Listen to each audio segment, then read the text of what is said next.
You're sacrificing the future for the present. An avian flu comes in and the birds die from the bottom up. That happens in every epidemic. You die from the bottom up. Okay. So they say when the aristocracy catches a cold, the working class dies of pneumonia. All right. So now we're going to make people poorer. Okay. Who? Well, we know who we make poorer when we make people poorer. We make those who are barely hanging on poorer. And what does that mean? It means they die. And so what the Deloitte consultants are basically saying is, well, it's kind of unfortunate, but according to our models, a lot of poor people are going to have to die so that a lot more poor people don't die in the future. It's like, okay, hold on a sec. Which of those two things am I supposed to regard with certainty? The hypothetical poor people that you're going to hypothetically save 100 years from now? Or the actual poor people that you are actually going to kill in the next 10 years?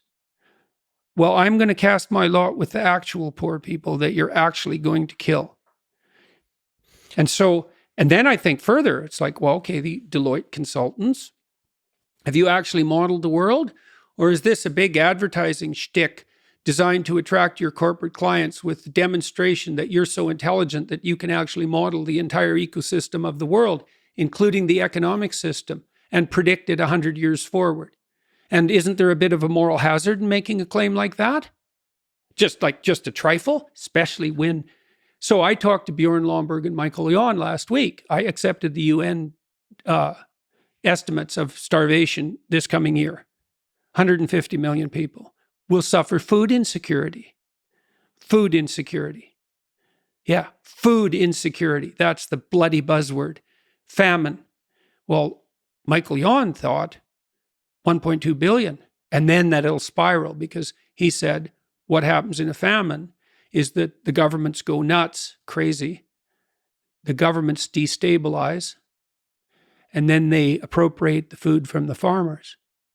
Then the farmers don't have any money. Then they can't grow crops. And I think, yeah, that's exactly what they do. That's exactly what would happen. And so Jan told me 1.2 billion, and then Bjorn Lomborg said the same thing. I didn't even ask him.